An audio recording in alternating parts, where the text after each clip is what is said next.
तमेव विदित्वाति मृत्युमेति नान्यः पंथा विद्यते यनाय। इस वेद मंत्र की व्याख्या करते हुए अभी तक आप लोगों को बताया गया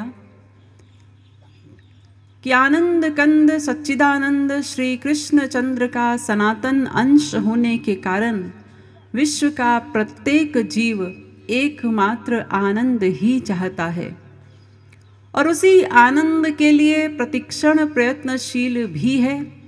लेकिन अनंतानंत जन्मों के अनवरत प्रयत्न के पश्चात भी अभी तक जीव को सुख का लवलेश भी प्राप्त नहीं हो सका। कारण का पता लगाया गया तो पता चला कि भगवान स्वयं सुख स्वरूप हैं, अतएव भगवान को प्राप्त करके ही तो जीव सुखी हो सकता है, सुखमय हो सकता है। तो भगवान को जानने पाने के लिए उन्हें जानना अनिवार्य हुआ। तो जानने का प्रयत्न किया हमने, शास्त्रों वेदों से पूछा भगवान के विषय में, तो वेदों ने कहा कि भगवान को कोई नहीं जान सकता। क्यों नहीं जान सकते? क्योंकि भगवान हमारी इंद्रिय मन बुद्धि से परे है। क्यों परे हैं इसका भी कारण बताया। क्योंकि भगवान दिव्य है, हमारी इंद्रिय मन बुद्धि प्राकृत है, मायिक है। भगवान प्रकाशक है, इंद्रिय मन बुद्धि प्रकाश्य है। भगवान प्रेरक है, इंद्रिय मन बुद्धि प्रेर्य है। भगवान धारक है, इंद्रिय मन बुद्धि धार्यमान है। भगवान ज्ञाता है, इंद्रिय मन बुद्धि ज्ञेय है। भगवान सर्वज्ञ हैं और हम लोग अल्पज्ञ हैं। साथ ही ये भी बताया गया कि भगवान अनंत विरोधी धर्मों के अधिष्ठान भी हैं।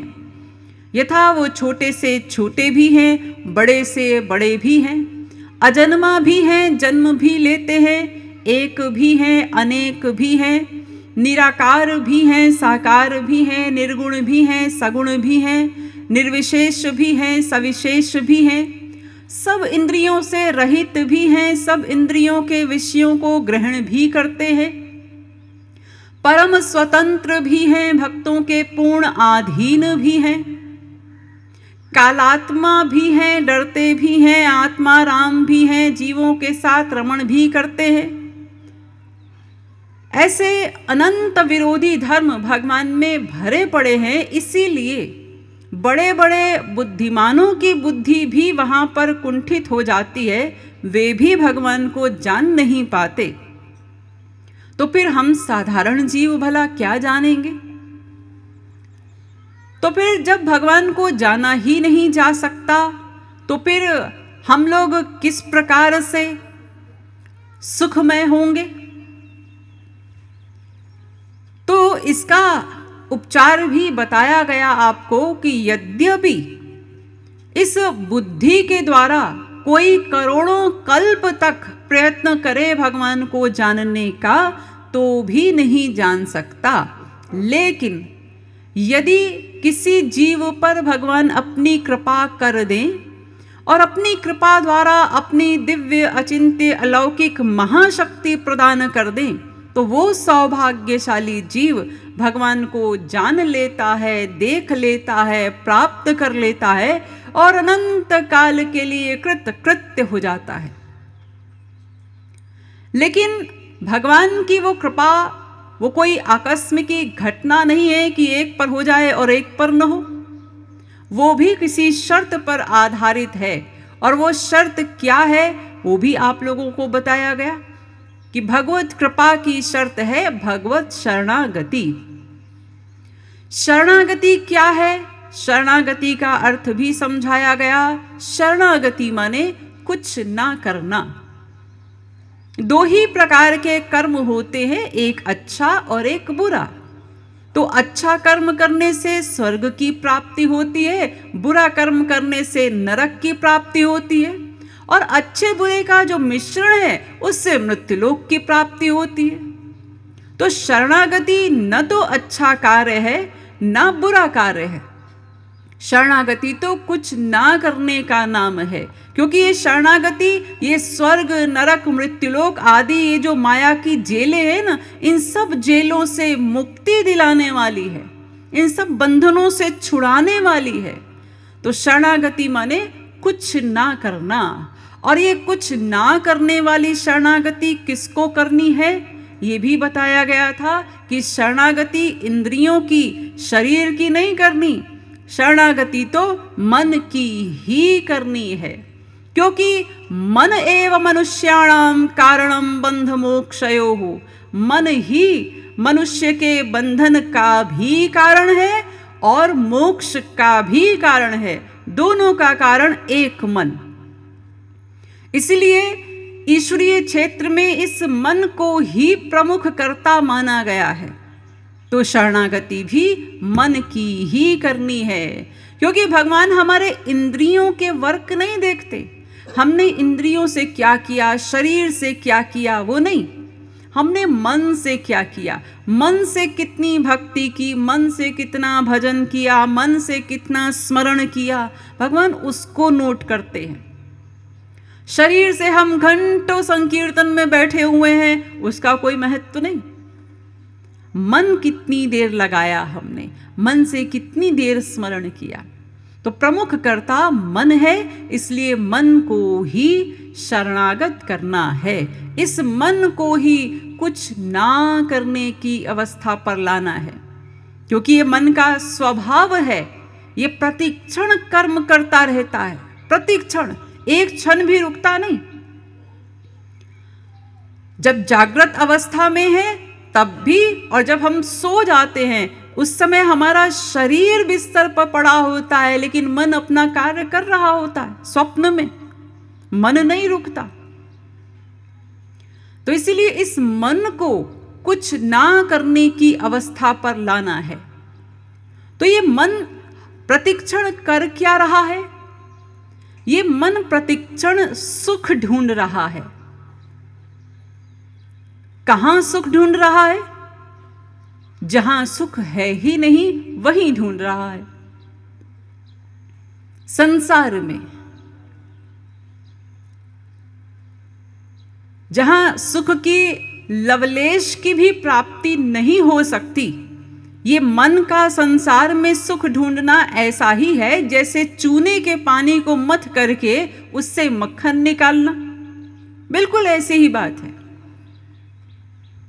क्योंकि संसार में जब सुख है ही नहीं, ना किसी वस्तु में सुख है, ना किसी व्यक्ति में सुख है, तो फिर सुख मिलेगा कैसे?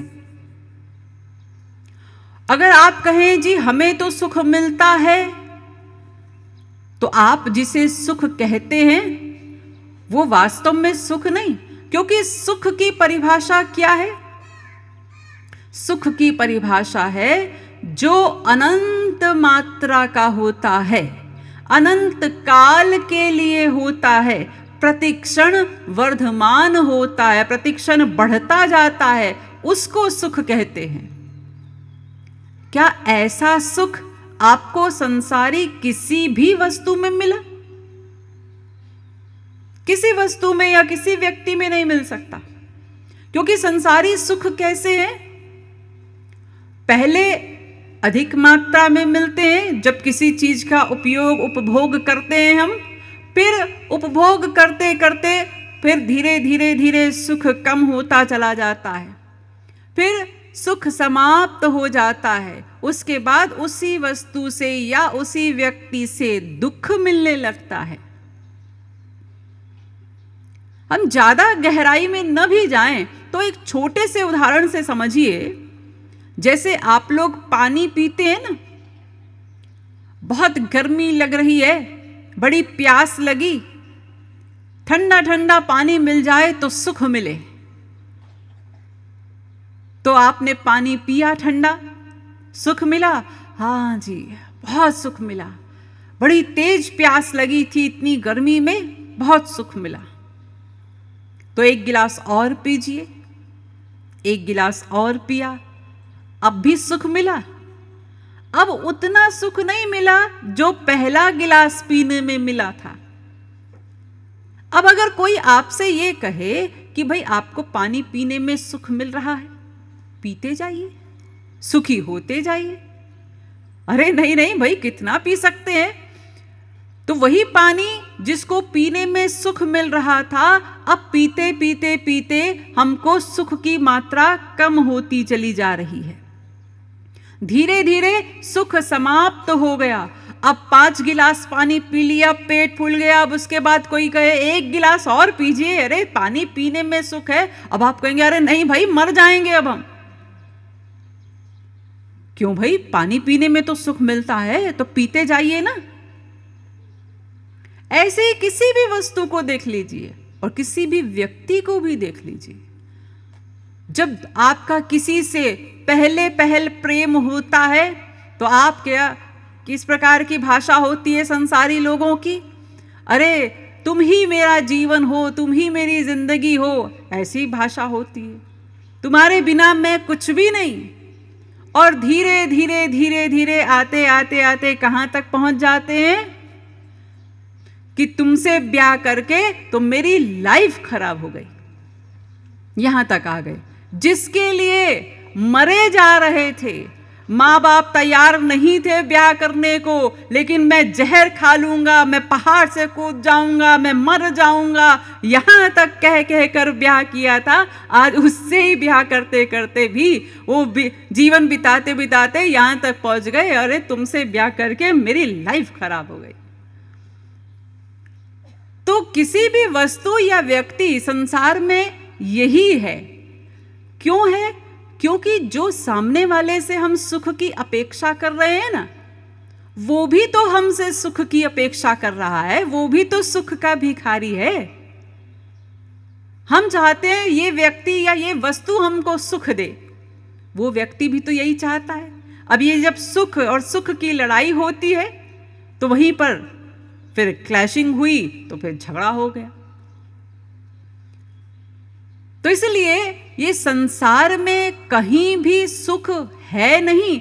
हमने अपने मन से जहां जिस वस्तु में या जिस व्यक्ति में सुख मान लिया, बस अपना माना हुआ सुख हमको मिलने लगता है। अपना माना हुआ, जहां हमने आसक्ति कर ली, उस आसक्ति के कारण हम उसमें सुख मानते हैं। सुख है नहीं। जैसे एक कुत्ता होता है ना, वो उसको कहीं से कोई सूखी हड्डी पड़ी हुई मिल जाए तो वो उठाकर दौड़ता है और एकांत में जाकर के अब उस हड्डी को चबाना शुरू करता है, इस आशा से कि इस हड्डी से खून मिलेगा। लेकिन वो तो सूखी हड्डी है, उससे क्या मिलेगा उसको? तो वो उसको फिर भी चबाता है। उसको चबाने से, उसके संघर्षण से उसके अपने दांत से खून निकलने लगता है, तो अपने ही खून को उस हड्डी में मिला मिला कर चाटता है और ये सोचता है कि इस हड्डी से खून मिल रहा है। बस ऐसे ही हम लोगों की हालत है। हमने जहां पर सुख मान लिया, अपना माना हुआ सुख हमको मिलने लगा। है नहीं। और दुख भी नहीं है। हम ये भी नहीं कह सकते कि किसी वस्तु या व्यक्ति में दुख है। जब हमने कहीं पर सुख माना है अपनी आसक्ति के कारण, तो फिर उसके छिन जाने पर हमको दुख का अनुभव होता है। यही संसारी सुख दुख है। तो हमें अपने इस मन को ये समझाना होगा कि अरे मन, इस संसार में किसी वस्तु में, किसी व्यक्ति में सुख नहीं है। जो सुख तू चाहता है वो सुख तो स्वयं श्री कृष्ण ही है। अतएव उनसे प्रेम कर, इस संसार से तो विरक्ति करनी है। ये जो मन को कुछ ना करने की अवस्था पर लाना है, ये कैसे लाएंगे? जब मन को हम समझाएंगे ये सिद्धांत कि संसार में किसी वस्तु, किसी व्यक्ति में सुख नहीं, सुख तो प्रभु स्वयं है। उनसे प्रेम करने पर ही तू सुखी हो सकता है सदा के लिए। तो मन को संसार से विरक्त करना है। विरक्त होना किसे कहते हैं? विरक्ति शब्द की परिभाषा कही गई, न राग हो और ना ही द्वेष हो। जैसे कबीरदास जी ने कहा ना, कबीरा खड़ा बाजार में सबकी मांगे खैर, ना काहू सो दोस्ती ना काहू सो बैर। ना किसी से दोस्ती हो और ना ही किसी से दुश्मनी हो। कोई ऐसा कहे अजी हमारा किसी से कोई अटैचमेंट नहीं, हमारा कहीं कोई प्रेम नहीं, लेकिन दुश्मनी रखी हुई है, तो ये जो दुश्मनी होती है, ये जो शत्रुता है, ये जो द्वेष है, ये भी एक प्रकार का राग ही है। क्योंकि देखिए राग में क्या होता है, अटैचमेंट में हृदय पिघलता है, जिससे अटैचमेंट है वो इस हृदय में आता है। और द्वेष में क्या होता है, द्वेष में भी सेम चीज होती है, जिससे द्वेष है वो भी हृदय में आता है। जहां अटैचमेंट है उसको देखते ही हम प्रसन्न हो जाते हैं, और जहां द्वेष है उसको देखते ही टेंशन में आ जाते हैं। यानी हमारे मन बुद्धि में तो वो आ ही गया। जैसे कंस, उसका द्वेष था ना भगवान से, शत्रुता थी, लेकिन उसकी अवस्था क्या हो गई थी? उसकी अवस्था ये हो गई थी कि जो भी कार्य करे, जहां देखे हर तरफ उसको श्री कृष्ण दिखाई पड़ रहे हैं। भोजन आया, थाली रखी सामने, इस थाली में भी श्री कृष्ण है, थाली उठाकर फेंक दी। कपड़ा आया, कपड़ा पहनने लगा, रे इस कपड़े में भी श्री कृष्ण है, कपड़ा भी फाड़ दिया। हर जगह उसको श्री कृष्ण दिखाई पड़ रहे हैं। द्वेष का भाव है, जबकि शत्रुता का भाव है। लेकिन उसकी अवस्था भी कैसी हो गई, जैसे गोपियों की अवस्था है। वो श्री कृष्ण से प्रेम कर रही हैं, लेकिन उनकी अवस्था भी क्या है, जित देखूं तित श्याम मई है। और यही अवस्था कंस की भी है। इसीलिए संसार में ना कहीं राग हो और ना ही कहीं द्वेष हो, और राग द्वेष रहित होने का अहंकार भी न हो। यानी ऐसी अवस्था ना हो कि हम ये तो कर लें कि भाई हमारा कहीं कोई अटैचमेंट नहीं है, हमारा किसी से कोई द्वेष भी नहीं है, यहां तक तो हम पहुंच गए, लेकिन हमने ये साथ में अभिमान पाल लिया कि हमारा किसी से राग नहीं, किसी से द्वेष नहीं। अगर ये अहंकार भी ले आए तो भी बेकार हो जाएगा। इसलिए न राग हो न द्वेष हो, राग द्वेष रहित होने का अहंकार भी न हो। एक बार एक राजा, उसको अपने सिंहासन पर बैठे बैठे विरक्ति हुई, तो जैसे वो बैठा था उसी प्रकार उठ करके चला गया जंगल में। वहां एक महात्मा जी का आश्रम था, उन महात्मा जी के पास गया और जाकर के उसने कहा, महाराज हम विरक्त होकर के आए हैं, सब कुछ त्याग करके आए हैं, अपना राज्य भी छोड़ दिया, अपने परिजन परिवारजन सबको छोड़ करके, सबका त्याग करके आ गए। हमको ज्ञान चाहिए, हम अब भक्ति करना चाहते।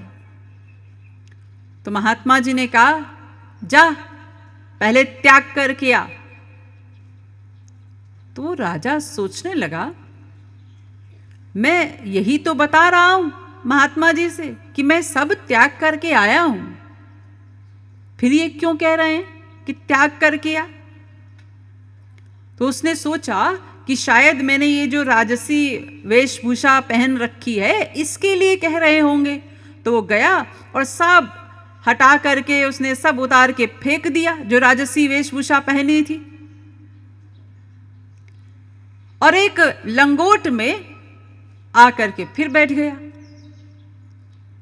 महात्मा जी अब ठीक है, अब तो मैंने सब त्याग कर दिया। तो महात्मा जी फिर गुस्सा आए, अरे मैंने तुझसे कहा ना त्याग करके आ। फिर चला गया बेचारा। अब सोचने लगे, अब क्या है मेरे पास, सब कुछ तो त्याग दिया, अब तो कुछ भी नहीं बचा, अब तो एक लंगोट ही पहना हुआ है मैंने। तो लगता है महात्मा जी इसके लिए कह रहे हैं। तो उसने उस लंगोट का भी त्याग कर दिया और नग्न अवस्था में गया। अब और जाकर के फिर उसने कहा, महात्मा जी अब ठीक है, अब तो हमने सब त्याग दिया। तो महात्मा जी ने फिर डांट लगाई, अरे मैंने तुझसे 2 बार कहा, तूने 2 बार मेरे वाक्य का अपमान किया। मैंने कहा त्याग करके आ, तुझे समझ में नहीं आता। देखिए ये भी एक समय था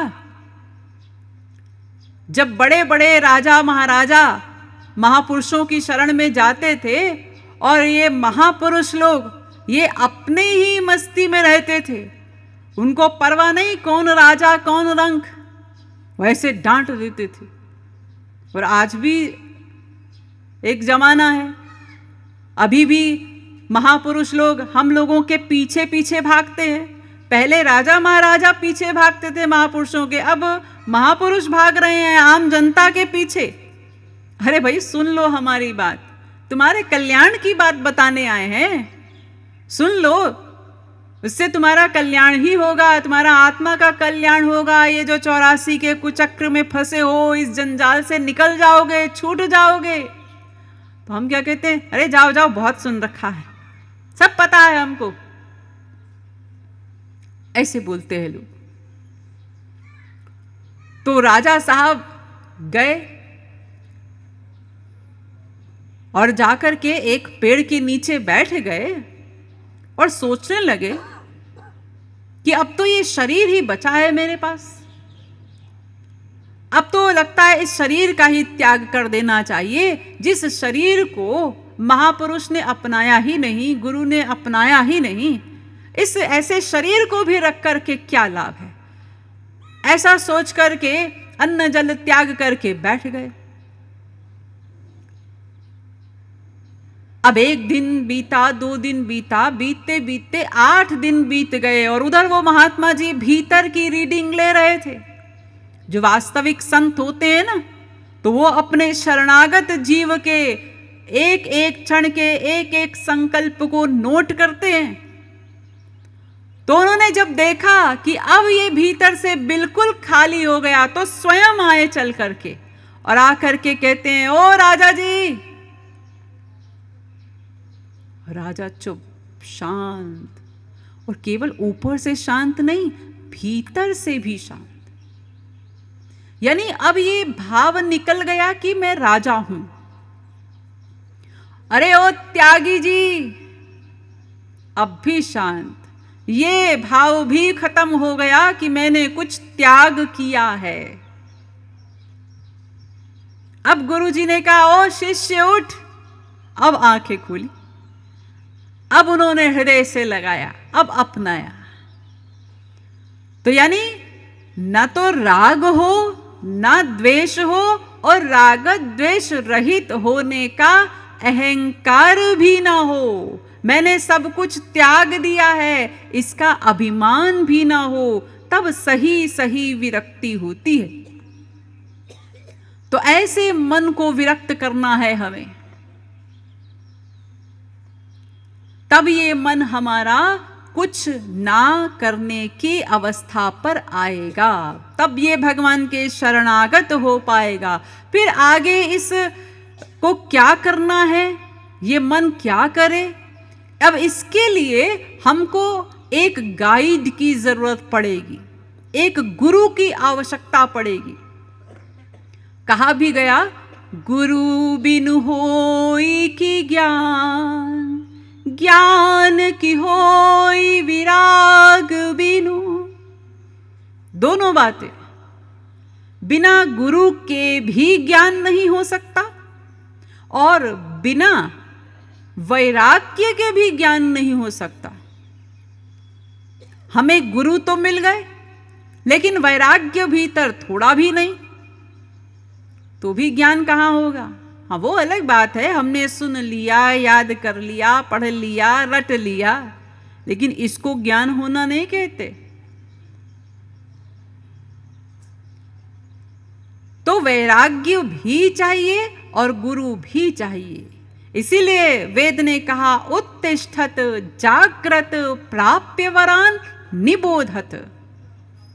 अरे मनुष्यों उठो, जागो और किसी वास्तविक संत के पास जाकर के तत्व ज्ञान प्राप्त करो। ये मुंडकोपनिषद कह रहा है, पहले मुंडक के 3 खंड का 14वां मंत्र।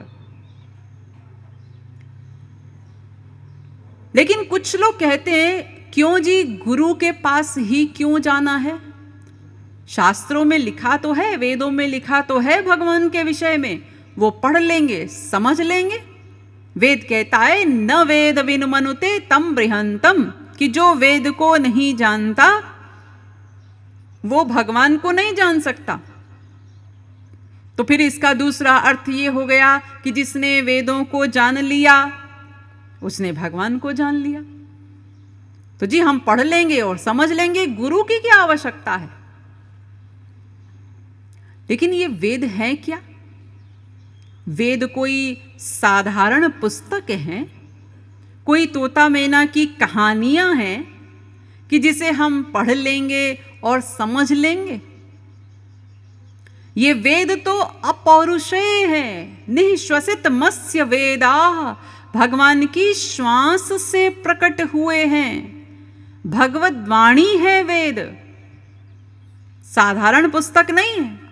वेदस्य चेश्वरात्मत्वात् तत्र मुह्यन्ति सूरयः। वेदव्यास कहते हैं अरे ये वेदों को साधारण मनुष्य क्या समझेंगे, बड़े बड़े बुद्धिमान नहीं समझ पाते। यहां तक वेदव्यास जी ने लिखा, भागवत में पहले स्कंध के पहले अध्याय का पहला श्लोक है, तेने ब्रह्म हृदादि कवये मुह्यन्ति यत्सूरयः। यानी जब भगवान ने वेदों को प्रकट किया तो वो सृष्टिकर्ता ब्रह्मा वो भी वेदों को नहीं समझ पाए। तब भगवान ने अपनी योग माया की पावर से ब्रह्मा जी के हृदय में बैठकर उन्हें वेदों का ज्ञान कराया, तब वो ब्रह्मा जी वेदों को समझ पाए। तो फिर हम साधारण लोग क्या समझेंगे? और फिर वेदों में परोक्षवाद है। परोक्षवाद वेदोयम बालानाम अनुशासनम। परोक्षवाद माने शब्द कुछ और हैं, उसका अर्थ कुछ और है, उसका भावार्थ कुछ और है। एक साधारण बुद्धि वाला जीव क्या समझेगा, कैसे समझेगा? इसीलिए वेद ने कहा आचार्यवान पुरुषो ही वेद। वेद को अपनी बुद्धि से मत पढ़ो, कुछ समझ में नहीं आएगा। फिर वो वेद जिसकी वाणी है, यानी भगवान की बुद्धि जिसको मिल गई, अर्थात महापुरुषों की बुद्धि में बुद्धि जोड़ो, तब कुछ समझ में आएगा, तब ज्ञान की प्राप्ति होगी। ऐसे नहीं होगी अपनी बुद्धि से पढ़ लेने मात्र से। इसलिए वेद कहता है परीक्ष लोकान कर्मचितान ब्राह्मणो निर्वेद मायान नास्त्य कृतः कृतेन तद्विज्ञानार्थम स गुरुमेवाभिगच्छेत् समित्पाणिः श्रोत्रियं ब्रह्मनिष्ठम। मुंडकोपनिषद पहले मुंडक के 2 खंड का 12वां मंत्र। यह वेद मंत्र कह रहा है कि यदि भगवान का ज्ञान चाहते हो, उन्हें पाना चाहते हो, जानना चाहते हो, तो क्या करना होगा? पहले गुरु की शरण में जाना होगा। अपने आप नहीं होगा, गुरु की शरण में जाना होगा। इसी प्रकार वेदव्यास जी ने भी कहा तस्माद् गुरुं प्रपद्येत जिज्ञासु श्रेय उत्तमम्। शाब्दे परे च निष्णातं ब्रह्मण्युपशमाश्रयम्। 11वें स्कंद के 3 अध्याय का 21वां श्लोक भागवत। यहां वेदव्यास जी ने भी यही लिखा कि यदि कोई जीव अपना कल्याण चाहता है, दुख निवृत्ति, अनर्थ निवृत्ति चाहता है, सुख प्राप्ति करना चाहता है, तो उसे सबसे पहला कार्य क्या करना होगा? गुरु की शरण में जाना होगा। इसी प्रकार भागवत में प्रहलाद जिन्हें आप जानते हैं कि इन्हें 5 वर्ष की अल्पायु में ही भगवत प्राप्ति हो गई थी। 5 वर्ष के थे बालक। बकायदा इनके लिए भगवान का एक अवतार हुआ, नृसिंह अवतार। वे प्रहलाद कह रहे हैं, नैषां मतिस्तावदुरुक्रमाङ्घ्रिं स्पृशत्यनर्थापगमो यदर्थः महीयसां पादरजोऽभिषेकं निष्किञ्चनानां न वृणीत यावत्। 7वें स्कंद के 5वें अध्याय का 32वां श्लोक। ये प्रहलाद कह रहे हैं कि यदि कोई भगवान को जानना चाहता है, पाना चाहता है, तो उसको पहले क्या करना होगा? महापुरुषों की चरण धूलि से अभिषेक करना होगा। यानी वास्तविक संत की वास्तविक शरणागति करनी होगी, तब संभव है, ऐसे नहीं। इसी प्रकार भागवत में जड़ भरत जी का उपदेश है। ये जड़ भरत जो है भगवान का एक अवतार हुआ है, ऋषभावतार। ये ऋषभ जो थे, इनके 100 पुत्र हुए, तो 81 पुत्र इनके कर्मकांडी हो गए। उनकी भक्ति में रुचि नहीं थी, वे कर्मकांड की ओर चले गए। 9 पुत्र इनके 9 द्वीपों के राजा हो गए, यानी इन्होंने संसारी वैभव को चुना। और 9 पुत्र बड़े योगीश्वर हुए, तो उनमें एक थे भरत। भारत जो नाम सुनते हैं आप, उसका नाम पहले अजनाभ वर्ष था। यही राजा भरत के नाम पर भारत नाम पड़ा देश का। तो ये भरत जब राजा थे, तो एक दिन सब कुछ छोड़ छाड़ करके और जंगल चले गए। विरक्ति हुई इनको कि अब भक्ति करनी है, ये सब में नहीं पड़ना है हमको। और जंगल में रहते हुए साधना करते करते बड़ी ऊंची अवस्था तक पहुंच गए, आत्मज्ञान की अवस्था तक। लेकिन एक दिन नदी में स्नान करने के लिए गए, तो वहां एक गर्भवती हिरनी वो पानी पी रही थी। उसने शेर की दहाड़ सुनी, तो डर के मारे वो नदी में कूदी। तो जब नदी में कूदी, तो गर्भ का जो बच्चा था वो गिर गया नदी में और बहने लगा। अब जड़ भरत, ये जो भरत हैं, इन्होंने देखा तो उसको ले आए उठा करके अपने आश्रम में। अब उसकी देखभाल कर रहे हैं, उसको खाना खिला रहे हैं, पूरा उसका पालन पोषण किया उन्होंने। तो अंतिम समय जब आया भरत का, तो उस समय भी उनका मन उस हिरणी शावक का चिंतन कर रहा था कि अब मैं मर जाऊंगा तो इसकी देखभाल कौन करेगा, इसका पालन पोषण कौन करेगा। देखिए, आत्मज्ञान की अवस्था तक पहुंच चुके हैं, लेकिन वापस कहां आ गए, और उसी चिंतन में मृत्यु हो गई। तो भगवान का जैसा कि सिद्धांत ही है कि मरते वक्त जहां हमारी आसक्ति होगी, फिर उसी की प्राप्ति होगी। तो ऐसे इतने बड़े आत्मज्ञानी को अगला जन्म जो प्राप्त हुआ, वो कौन सा प्राप्त हुआ? हिरण का। और फिर जब हिरण का शरीर छूटा तो फिर उसके बाद फिर से मनुष्य बने। अब वो एक ब्राह्मण घर में पैदा हुए। तो अब की बार इन्हें ये स्मरण था कि हमारे पिछले जन्मों में हमने क्या गलती की है, अब ये गलती नहीं होनी चाहिए। तो वे क्या करते थे कि स्वस्थ तो थे ही, मानसिक रूप से भी, शारीरिक रूप से भी, लेकिन जानबूझ करके पागलों की तरह व्यवहार करते थे। जैसे कोई पागल होता है ना, बिना बात के हंसता रहे, रोता रहे, गाता रहे, कपड़ा फाड़ता रहे, इस प्रकार से व्यवहार करें। क्यों? इसलिए कि ये संसार के लोग हमारे पास ना आए, ताकि हमारी किसी में आसक्ति ना होने पाए। जो हम पिछले जन्मों में भोग चुके हैं वो अब गलती नहीं होनी चाहिए। तो घर वालों ने निकाल दिया उनको। अब उन्होंने भी कहा बड़ी कृपा प्रभु की, अब छुट्टी मिली, अब अपना आराम से भजन करेंगे। इसलिए उनका नाम जड़ भरत पड़ा, यानी पागल भरत।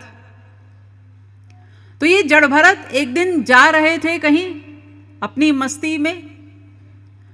तो उस क्षेत्र का एक राजा था रहुगण, उसकी पालकी जा रही थी वहां से।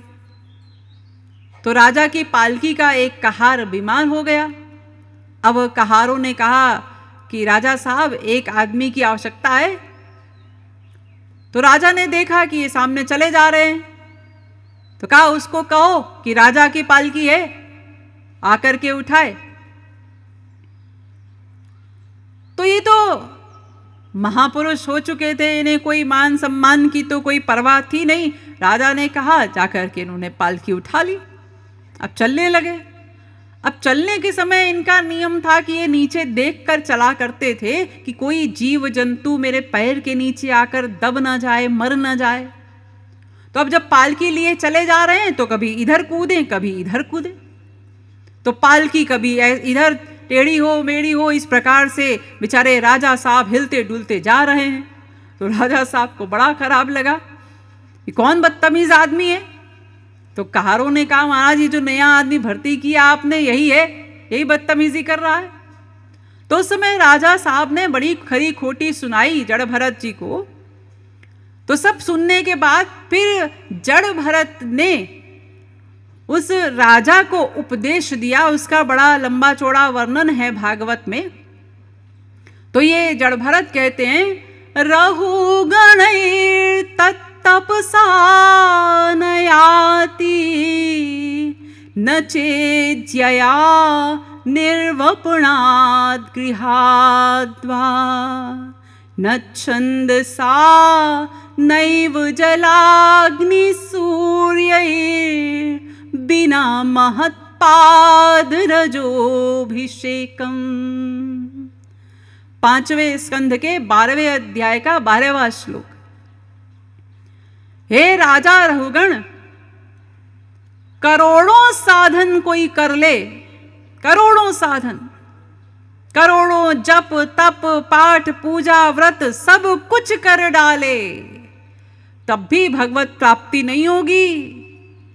पहले एक वास्तविक संत की वास्तविक शरणागति करनी होगी, तब कुछ संभव है। ये जड़ भरत जी कह रहे हैं। इसी प्रकार गीता में श्री कृष्ण ने भी कहा, तद्विद्धि प्रणिपातेन परिप्रश्नेन सेवया उपदेक्ष्यन्ति ते ज्ञानम ज्ञानिनस्तत्त्वदर्शिनः। 4थे अध्याय का 34वां श्लोक गीता। यानी भगवान को जानना है, उन्हें प्राप्त करना है, अनर्थ निवृत्ति, दुख निवृत्ति चाहते हो, सुख प्राप्ति करना चाहते हो, तो ये सब कैसे होगा? पहले ये 3 कार्य करने होंगे। ये श्री कृष्ण कह रहे हैं गीता में, ये 3 कार्य करने होंगे। कौन से 3 कार्य? पहला कार्य प्रणिपातेन, दूसरा परिप्रश्नेन और तीसरा सेवया। ये तीनों कार्य करने होंगे। किसके प्रति? गुरु के प्रति, संत के प्रति। देखिए पहली चीज कही गई प्रणिपातेन। एक होता है पात। पात कहते हैं जब हम किसी संत के पास गए और हमने जाकर सर झुका दिया, भीतर से कोई भाव नहीं प्रणाम का, शरणागति का, बस सर झुका दिया, इसे पात कहते हैं। तो भगवान कहते हैं इससे काम नहीं चलेगा। फिर निपात। निपात क्या होता है? जब अंतःकरण युक्त हो करके हम संत के चरणों में प्रणाम करते हैं, उसको निपात कहते हैं। तो ये होगा, लेकिन श्री कृष्ण कहते हैं नहीं नहीं, प्रणिपात करना होगा। जो अंतःकरण लेकर जाना है ना संत के पास, वो अंतःकरण कैसा हो? संसारिक कामनाओं से रहित हो। संसारिक कामनाओं को नहीं लेकर जाना है वहां पर, संसारिक कामनाओं से रहित अंतःकरण को जब हम गुरु के चरणों में डालते हैं, उस अंतःकरण की शरणागति करते हैं, उसको कहते हैं प्रणिपात। तो प्रणिपात करना होगा, पहला काम। फिर दूसरा काम कहा परिप्रश्नेन, पूर्ण जिज्ञासु भाव से उस गुरु से प्रश्न करना होगा। क्या प्रश्न? संसारी प्रश्न नहीं। हमारे बेटे की शादी कब होगी, उसकी नौकरी कब लगेगी, ऐसे प्रश्न नहीं। फिर जीव क्या है, हम कौन हैं, हमारा कौन है, हमारा भगवान से क्या संबंध है, ये मानव शरीर क्या है, माया क्या है, भगवान क्या है, इन सब प्रश्नों को करना। और पूर्ण जिज्ञासु भाव से एक प्रश्न करना ऐसा भी होता है, कुछ लोग प्रश्न क्या करते हैं कि जी हम तो जानते हैं, लेकिन देखते हैं ये क्या कहता है, इस भाव से प्रश्न करते हैं। इसको प्रश्न करना नहीं कहते, इसको कहते हैं कुतर्क करना। यानी तुमने अपना डिसीजन बना रखा है, फिर तुमने प्रश्न किया ही क्यों, जब तुम कुछ जानना चाहते ही नहीं। तो पूर्ण जिज्ञासु भाव हो, जैसे एक भोले बालक का होता है ना, जब वो अपने माँ से, अपने पिता से कोई बात पूछता है तो उसके भीतर ये विश्वास होता है कि मेरी माँ या मेरे पिता जो कहेंगे वो सही उत्तर होगा। इस विश्वास के साथ ऐसे हमें प्रश्न करना है, तत्व ज्ञान प्राप्त करना है गुरु से। ये तत्व ज्ञान बहुत आवश्यक है। कुछ लोग सोच सकते हैं ऐसा कि अरे ये तत्व ज्ञान आदि की क्या आवश्यकता है, अपन तो ऐसे ही राम राम कर लेंगे, राधे राधे कर लेंगे, बैठ करके हो जाएगा। अरे ऐसे नहीं होगा। यदि आपके पास तत्व ज्ञान नहीं है तो आपकी साधना आगे बढ़ेगी ही नहीं। और मान लो किसी की बढ़ भी जाए तो भी बहुत ऊपर तक पहुंचने पर भी वापस गिरने का खतरा बना रहेगा, क्योंकि तत्व ज्ञान नहीं है। गौरांग महाप्रभु कहते हैं, नाम नामकारी निज सर्वशक्ति तत्रार्पिता नियमिता स्मरणेन कालः। भगवान सर्वव्यापक हैं, नंबर एक।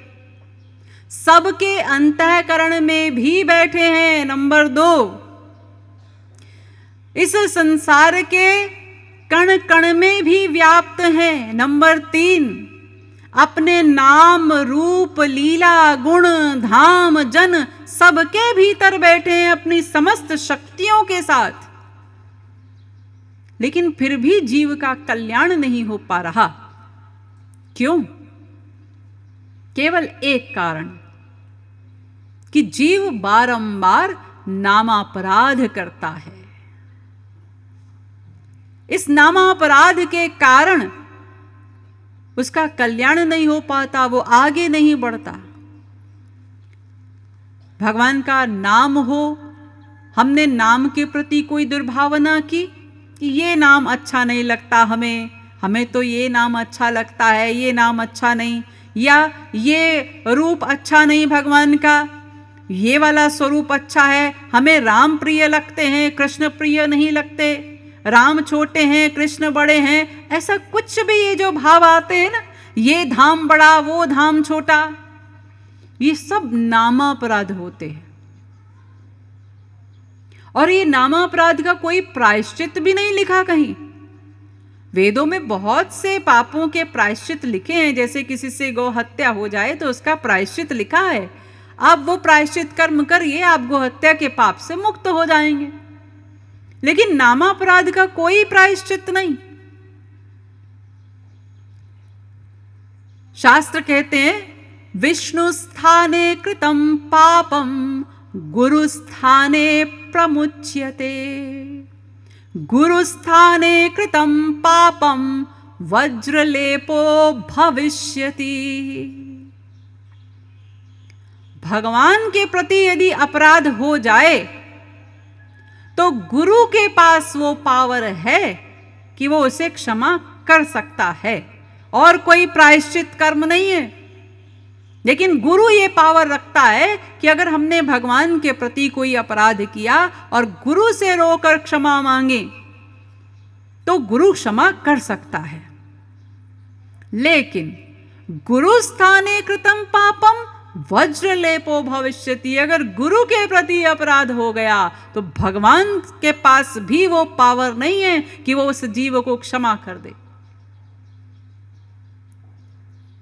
अब आपको क्षमा मांगनी है तो उसी गुरु की शरण में ही जाना होगा।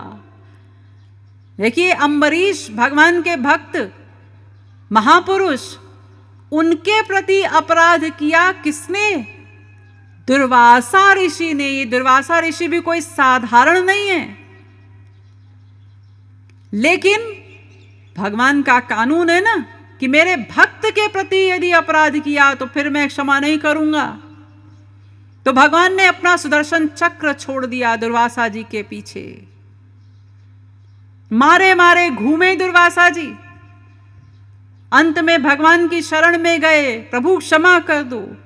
भगवान ने कहा नहीं, मैं क्षमा नहीं कर सकता, जाओ अम्बरीश के चरण पकड़ो, वो क्षमा कर दे तो मेरा सुदर्शन शांत होगा।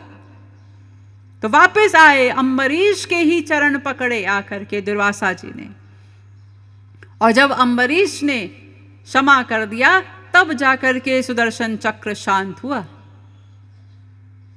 तो ये जो प्रसंग है ना, ये जो घटनाएं हैं, ये हम लोगों को सचेत करने के लिए है कि जब बड़े बड़ों की ये हालत हो जाती है तो हम तो साधारण जीव हैं, कहां टिकेंगे नामापराध कर करके।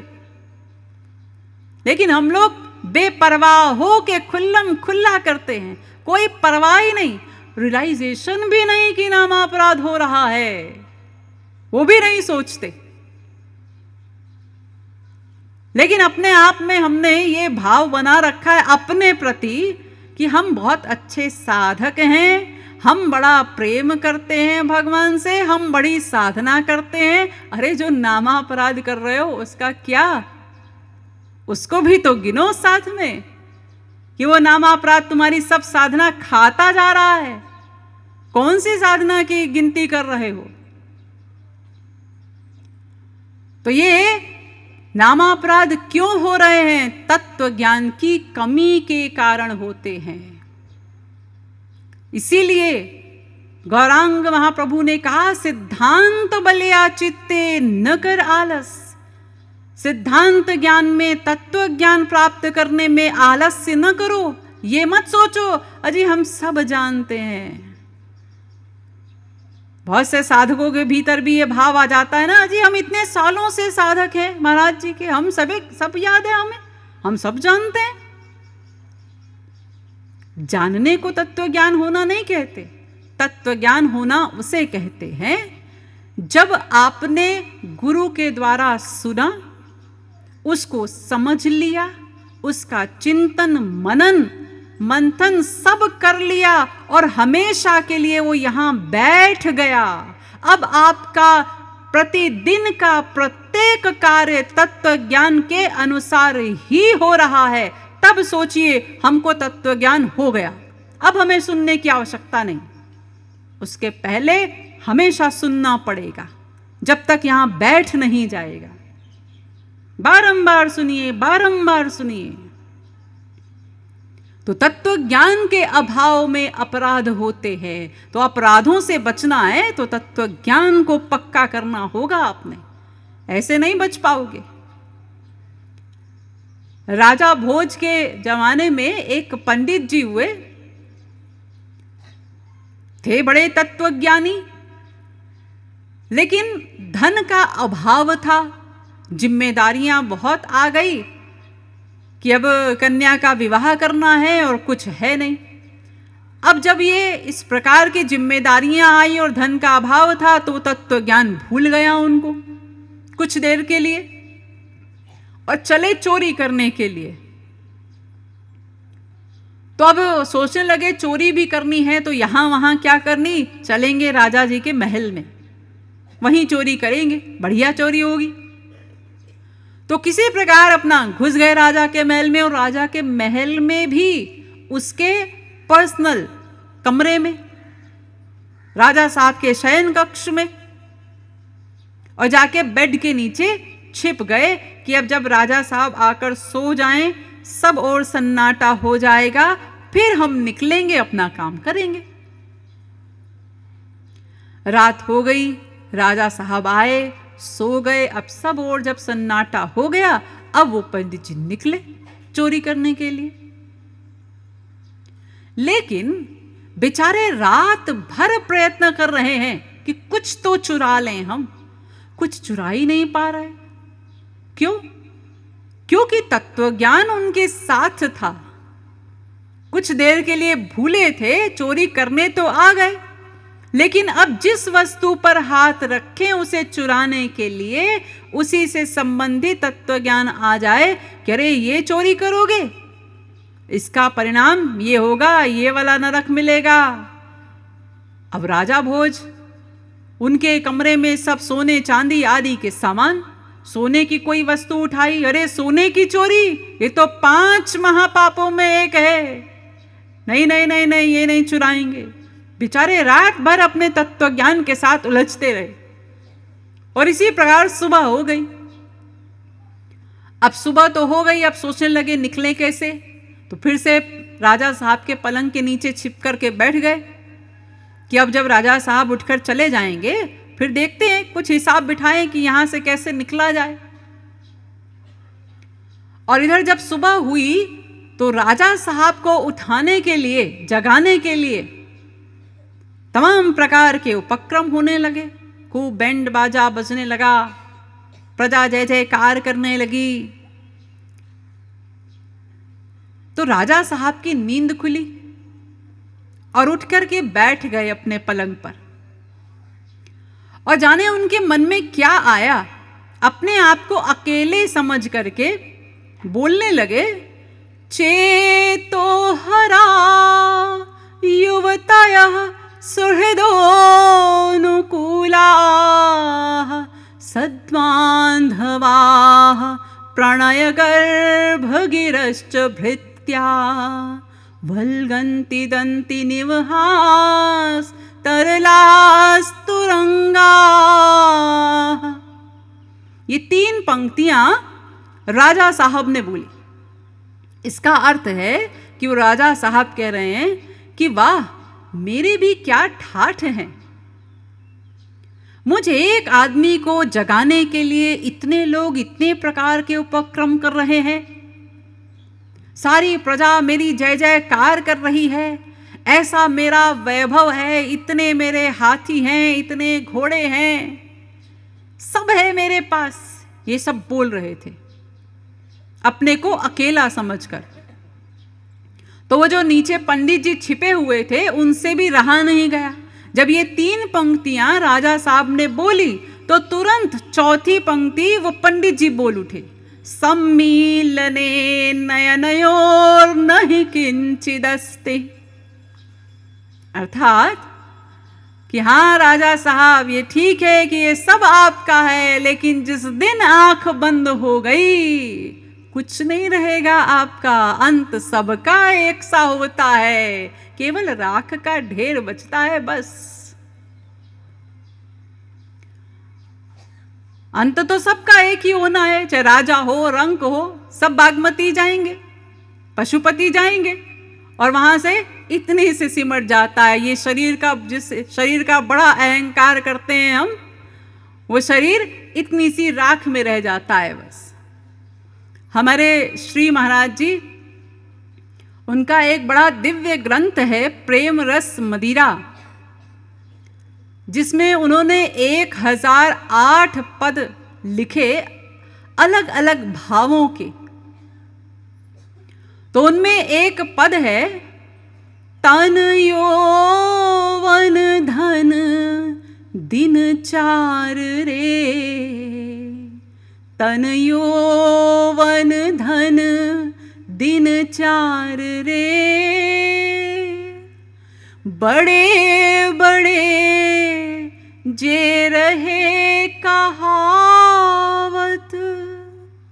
अरे ये बड़े बड़े लोग, ये विश्व विजयी हैं, सिकंदर हैं, ये दिग्विजयी हैं, क्या हुआ?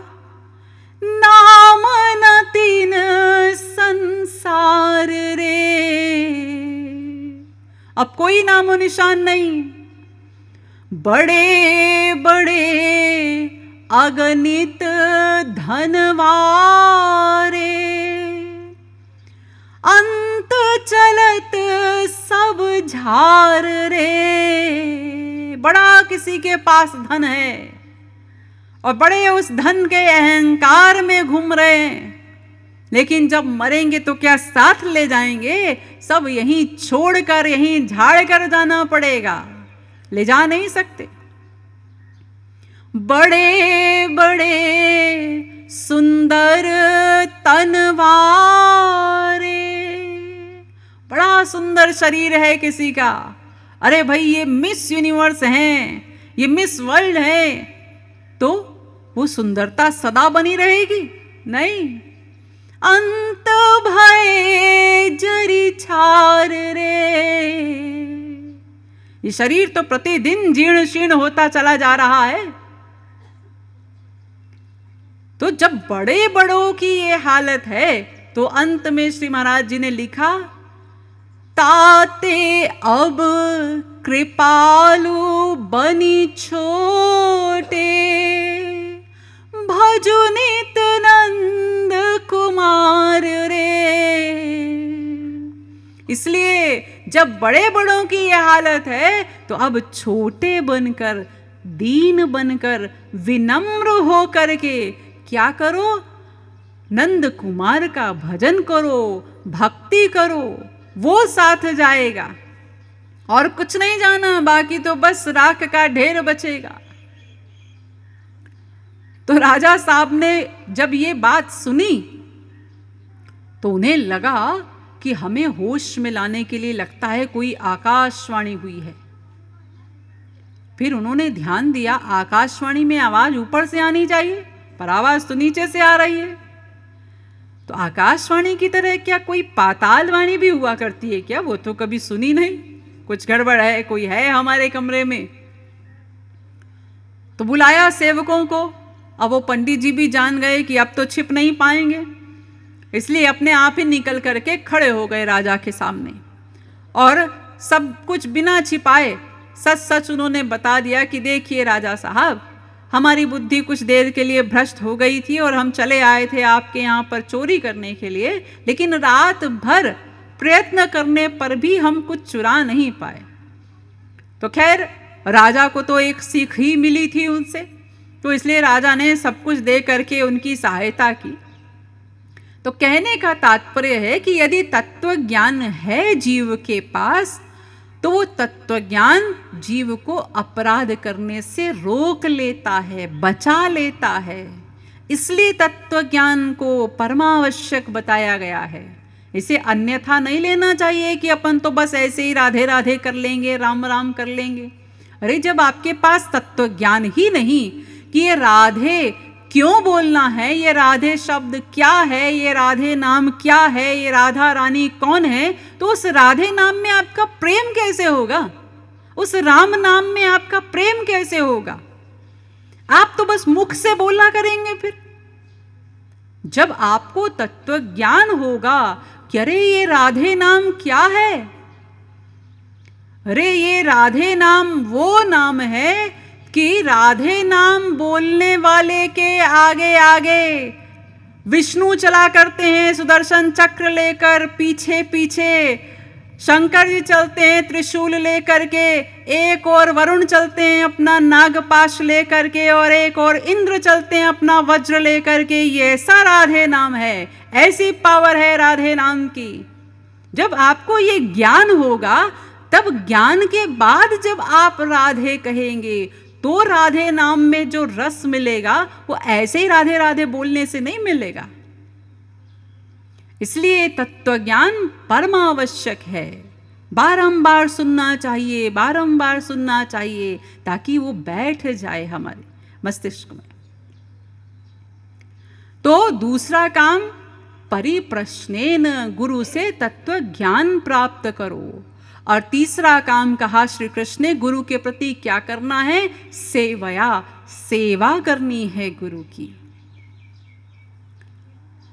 हमें ऐसे ही पहल भगवान की सेवा तो नहीं मिलेगी, इसलिए गुरु की जब सेवा करनी है तो गुरु को ही भगवान का स्वरूप मानकर गुरु की सेवा करनी है। और जो गुरु की सेवा की जाती है, भगवान उसको अपनी सेवा मान लेते हैं, मान लेते हैं। ऐसा नहीं कि हम गुरु की सेवा कर रहे हैं, हम भगवान की सेवा तो कर ही नहीं पा रहे। भगवान को क्या पता रहे, जो गुरु की सेवा कर रहे हो वो यही मान करके करो कि ये भगवत सेवा ही हो रही है। तो ये सेवा कैसे होती है? 3 प्रकार की सेवा शास्त्रों में बताई गई है। एक तनुजा, वित्तजा, मानसी, जिसे हम अपनी साधारण भाषा में कहते हैं तन मन धन की सेवा। तन की सेवा यानी शरीर से सेवा करना, गुरुधाम में जाकर के शरीर से जो कुछ हो सकता है वहां पर वो हम करें, ये तन की सेवा। धन की सेवा यानी धन का दान आदि देकर, उसे कहते हैं धन की सेवा। जैसी हमारी हैसियत है उसके अनुसार हम करें। और मानसी सेवा यानी मन की सेवा। मन की सेवा यानी हमेशा हरि गुरु के प्रति अनुकूल चिंतन ही करें, नित्य उनका स्मरण करें, नित्य ध्यान करें, इसे मानसी सेवा कहते हैं। अब इन तीनों सेवाओं में श्रेष्ठ कौन सी सेवा है? इन सब में श्रेष्ठ है मानसी सेवा। मानसी सा परास्मृता, मानसी सेवा सर्वश्रेष्ठ सेवा है। लेकिन ये मानसी सेवा ऐसे नहीं होगी, तो कैसे होगी? इसके लिए शास्त्र कहते हैं तत्सिद्धये तनुम वित्तजा। मानसी सेवा की सिद्धि के लिए पहले तन और धन की भी सेवा करनी होगी, ऐसे नहीं होगी। क्यों? इसलिए कि जिस मन से आपको मानसी सेवा करनी है, वो मन आपका कहाँ आसक्त है? सबसे अधिक आसक्ति कहाँ होती है मन की? अपने शरीर में और अपने धन में। इन्हीं 2 चीजों में तो सबसे अधिक आसक्ति होती है। तो जब हमारे मन की आसक्ति तन और धन में ही पड़ी रहेगी, तो फिर किस मन से मानसी सेवा होगी भला? मानसी सेवा करने के लिए मन को खाली तो करना पड़ेगा ना, तब तो होगी। एक बार जीसस क्राइस्ट के पास एक धनवान व्यक्ति कोई गया और जाकर के उसने कहा जीसस से कि आपके पास ये जो ईश्वरीय संपत्ति है, क्या ये मुझे मिल सकती है? तो जीसस ने कहा हाँ, क्यों नहीं, अरे ईश्वरीय संपत्ति पर तो सबका अधिकार है, तो सबको मिल सकती है। तो उसने कहा फिर दे दीजिए हमें। तो जीसस ने उससे कहा कि ठीक है, हम तुमको हमारी ईश्वरीय संपत्ति दे देंगे, तुम अपनी भौतिक संपत्ति हमको दे दो। तो उसने कहा क्यों, ऐसा नहीं हो सकता कि ये भौतिक संपत्ति भी मेरे पास रहे और आपकी ईश्वरीय संपत्ति भी मुझे मिल जाए। यहां भौतिक संपत्ति मांगने का अर्थ क्या है? यहां भौतिक संपत्ति मांगने का अर्थ समर्पण है, शरणागति है। धन नहीं चाहिए संत को आपका, वो शरणागति चाह रहे हैं, आपके मन का समर्पण चाह रहे हैं। तो जीसस ने कहा नहीं, ऐसा नहीं हो सकता। उस समय जीसस ने एक वाक्य कहा था जो बड़ा प्रसिद्ध वाक्य है बाइबल का। It is easier for a camel to go through the eye of a needle than for a rich man to enter the kingdom of God.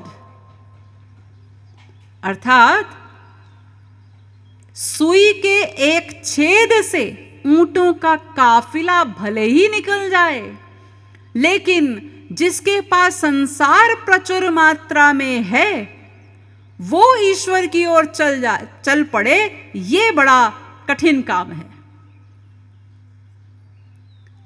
और इस वाक्य के बाद ही जीसस को सूली पर टांग दिया गया था, क्योंकि वहां उस शहर के जितने धनाढ्य लोग थे उन सबको खराब लगा ये कि ऐसा कैसे कह दिया जीसस ने कि हम भगवान की भक्ति नहीं कर सकते।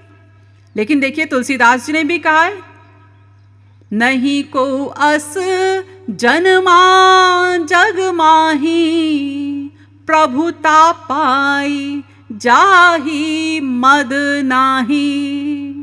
ऐसा कोई संसार में पैदा नहीं हुआ जिसके पास संसार प्रचुर मात्रा में हो और वो ईश्वर की ओर चले, क्योंकि उसको उसका मद होगा। अहंकार ना हो, मद ना हो, ये तो संभव नहीं। और अहंकार है तो फिर अहंकार कहां चलने देगा उस तरफ? अहंकार और भगवत क्षेत्र ये तो दोनों विरोधी चीजें हैं। मैंने आपको एक दिन पहले भी बताया था ना कि भगवान कहते हैं गीता में, समोहम सर्वभूतेषु न मे द्वेष्योस्ति न प्रिय। मेरा कोई शत्रु नहीं, कोई मित्र नहीं, लेकिन भगवान का सबसे बड़ा शत्रु है अहंकार, सबसे बड़ा शत्रु। तो जब अहंकार रहेगा तो फिर वो अहंकार हमें कहां जाने देगा ईश्वरीय क्षेत्र की ओर? ईश्वरीय क्षेत्र में चलने के लिए तो सबसे पहली शर्त यह है कि अपने आप को साधनहीन मानना होगा, साधनहीन।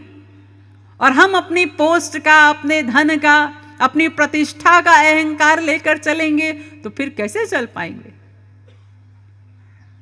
इसीलिए भागवत में कहा वेदव्यास जी ने, यद्यदीष्टतमं लोके यच्चाति प्रियमात्मनः तत्तन्निवेदयेन्मह्यं तदानन्त्याय कल्पते।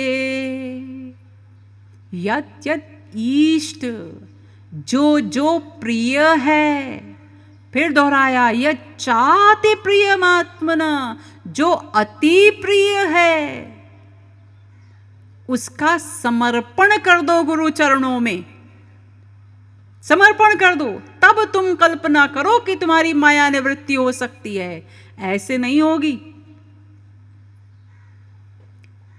तो ये सेवा करनी होगी हमको।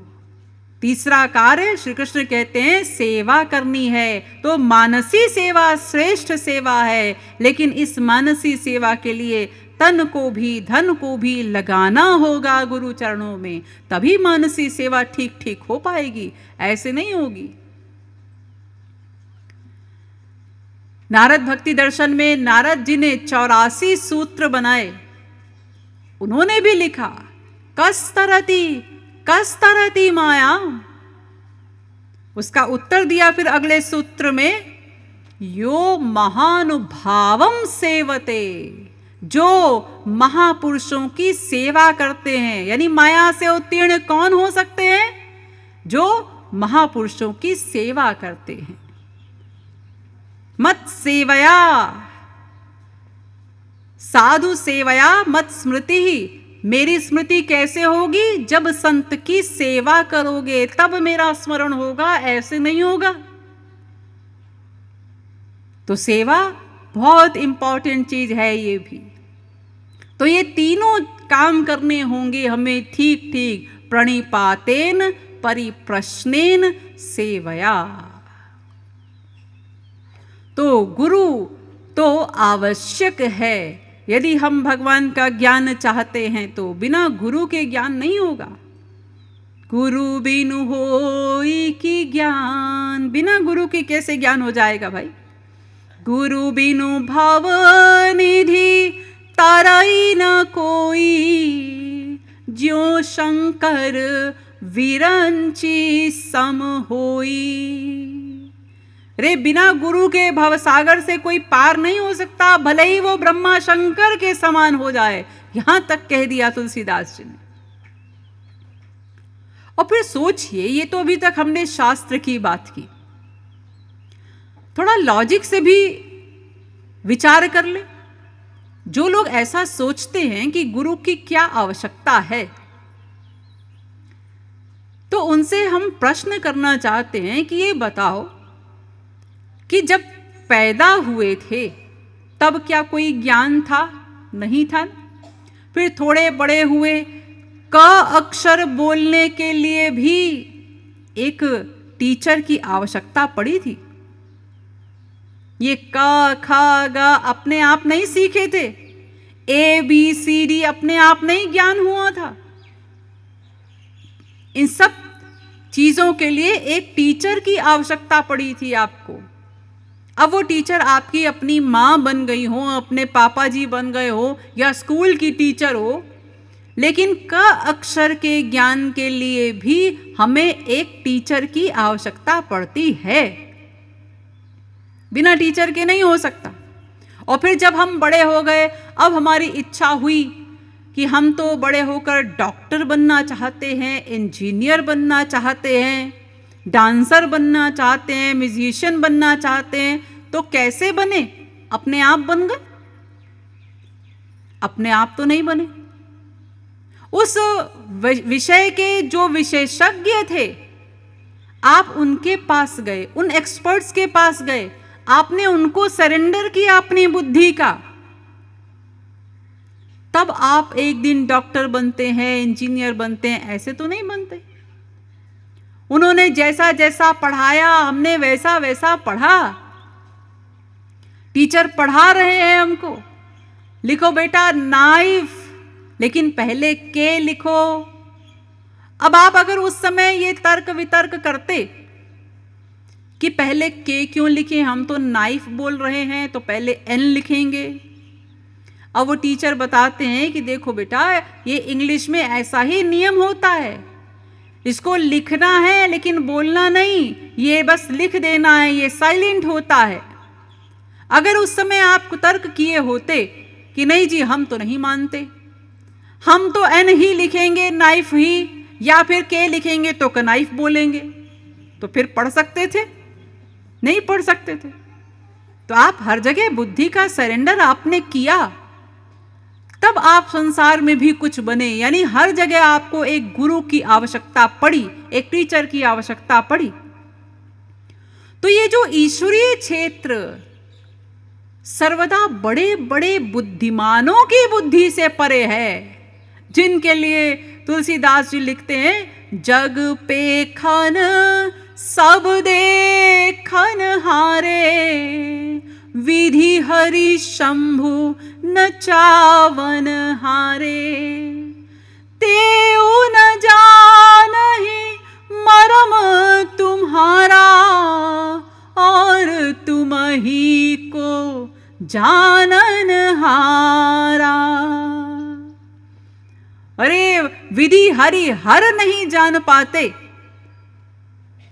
भगवान का मर्म, तो फिर हम लोग कैसे सोच सकते हैं कि बिना गुरु के हम जान जाएंगे?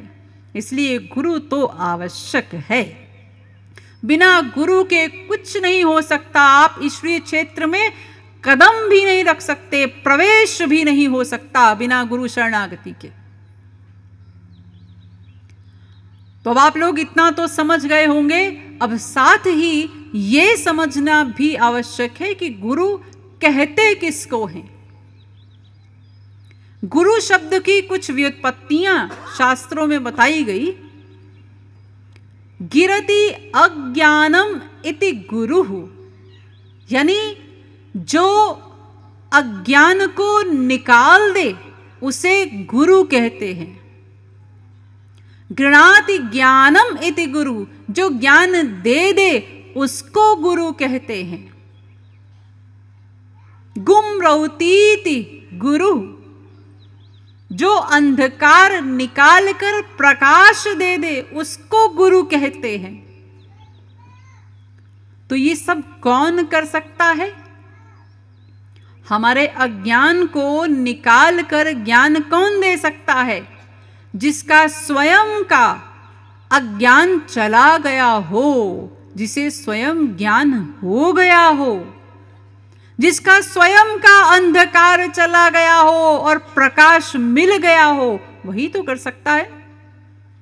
यहां पर अंधकार और प्रकाश से अर्थ है माया से संबंधित जितनी चीजें होती हैं उन्हें अंधकार स्वरूप कहा जाता है। जैसे काम, क्रोध, लोभ, मोह, ये जो हमारे विकार हैं, पंचक्लेश, पंचकोश, त्रिकर्म, त्रिदोष आदि, ये सब अंधकार हैं।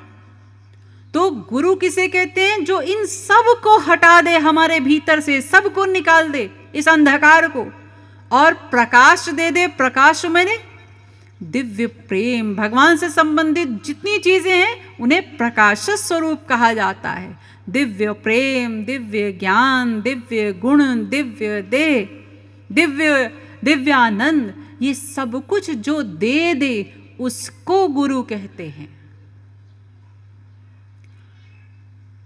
इसलिए हमारे शास्त्रों में, जो मैंने अभी भी आपको कुछ देर पहले जो शास्त्रों के कोटेशन दिए, तो हर जगह पर जहां जहां ये कहा गया कि गुरु आवश्यक है, वहां वहां ये भी साथ में कहा गया वो गुरु कैसा होना चाहिए। देखिए, सबसे पहले मैंने आपको मुंडकोपनिषद से बताया था।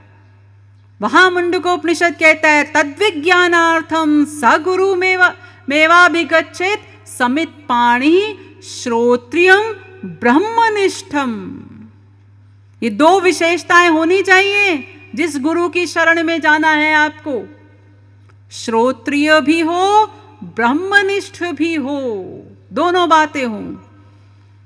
इसी प्रकार भागवत में भी कहा, वो भी मैंने आपको भी बताया था, तस्माद् गुरुं प्रपद्येत जिज्ञासुः श्रेय उत्तमं शाब्दे परे च निष्णातं ब्रह्मण्युपशमाश्रयम्। ये दोनों विशेषताएं हो, शब्द ब्रह्म में भी निपुण हो और परब्रह्म में भी निपुण हो, यानी थियोरेटिकल मैन भी ठीक ठीक हो और प्रैक्टिकल मैन भी ठीक ठीक हो। इसी प्रकार अभी गीता से भी बताया ना, कैसे गुरु के प्रति हमें ये तीन काम करने हैं। तद्विद्धि प्रणिपातेन परिप्रश्नेन सेवया उपदेक्ष्यन्ति ते ज्ञानम ज्ञानिनस् तत्वदर्शिनः। ज्ञानी भी हो, तत्वदर्शी भी हो, ये दोनों विशेषताएं जिसके भीतर हो उसको गुरु बनाना है, उसकी शरणागति करनी है, उसके प्रति प्रणिपात, परिप्रश्नेन सेवा आदि ये सब कार्य करने हैं। तो ये दो विशेषताएं आवश्यक हैं। पहली, श्रोत्रिय हो। श्रोत्रिय माने क्या है?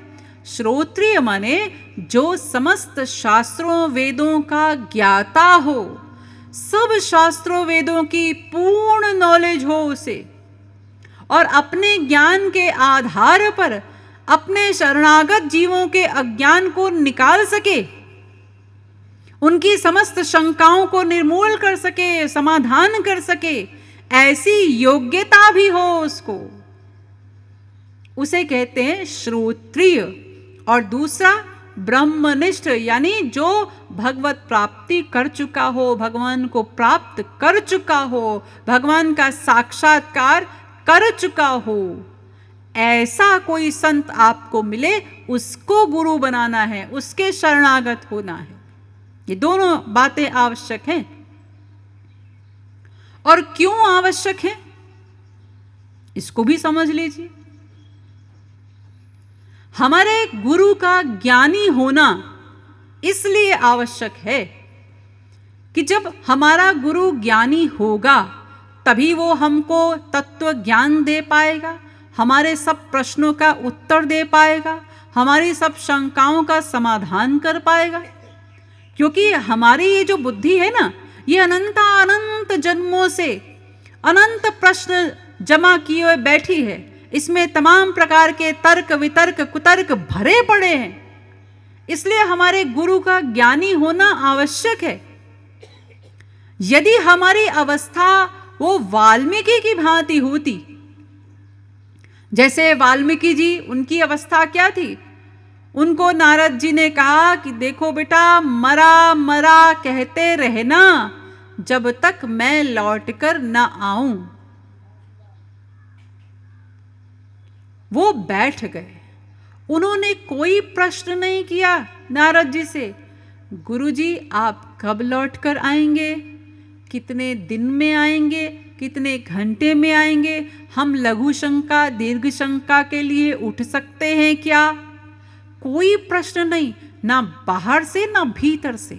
बस गुरु ने आज्ञा की, मरा मरा कहते रहना जब तक मैं लौटकर ना आऊं। बैठ गए। पूरे शरीर को वाल्मीकि खा गई, दीमक खा गई, हड्डी हड्डी बची, उठे नहीं और शंका भी नहीं आई कि अच्छा गुरुजी बुद्धू बना के गए, बोले थे लौटकर आऊंगा, आए ही नहीं। कोई शंका नहीं, कोई डाउट नहीं, बस मरा मरा मरा कहते जा रहे हैं। ऐसी अवस्था हमारी भी हो तो फिर हमारा गुरु ज्ञानी नहीं भी होगा तो चल जाएगा, पर हमारी अवस्था तो ऐसी नहीं। हम तो बहुत प्रकार का तर्क वितर्क कुतर्क करते हैं।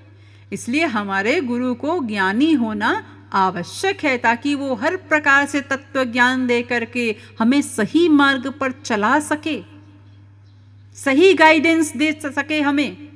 इसलिए ज्ञानी हो, श्रोत्रिय हो और ब्रह्मनिष्ठ होना तो हर हाल में अनिवार्य है। क्योंकि अगर उसने भगवान का साक्षात्कार किया ही नहीं, भगवान को पाया ही नहीं, तो फिर वो कैसे हमें भगवान से मिलाएगा? वे जिसने स्वयं ही नहीं देखा भगवान को, तो क्या मिलाएगा हमें? जो उस रास्ते पर चला है नहीं, तो वो कैसे बताएगा कि इस मार्ग से जाओगे तो तुमको भगवान मिलेंगे? इसलिए ब्रह्मनिष्ठ होना भी अनिवार्य है। तो दोनों बातें अनिवार्य हैं हमारे गुरु में, जिसकी हमें शरणागति करनी है, श्रोत्रिय भी हो, ब्रह्मनिष्ठ भी हो। ऐसा कोई संत जब हमें मिले, उसको शरणागति करके उसको गुरु के रूप में वर्ण करना चाहिए। फिर जब हमने गुरु बना लिए और बस उनकी शरणागति कर दें, तो फिर हम ठीक ठीक उनके कहने के अनुसार यदि चलते जाएं, फिर कोई चिंता की बात नहीं, फिर वो गुरु सबको संभाल लेंगे। बस हमारी शरणागति ठीक होनी चाहिए। आदि जगत गुरु श्री शंकराचार्य, उनके एक शिष्य थे पद्मपाद। तो ये पद्मपाद, जब वो नाम पड़ा इनका, इससे पहले इनका नाम था सनंद। तो ये सनंद जो थे, ये बेपढ़े लिखे थे, लेकिन गुरु जी के शरणागत थे, शंकराचार्य जी के। तो जब शंकराचार्य जी सब विद्यार्थियों को ब्रह्म ज्ञान आदि की शिक्षा दिया करते थे, तो ये भी बैठ करके सुनते थे। इन्हें समझ तो कुछ नहीं आता था, लेकिन बड़ी श्रद्धा से शंकराचार्य जी का मुख निहारते रहते थे।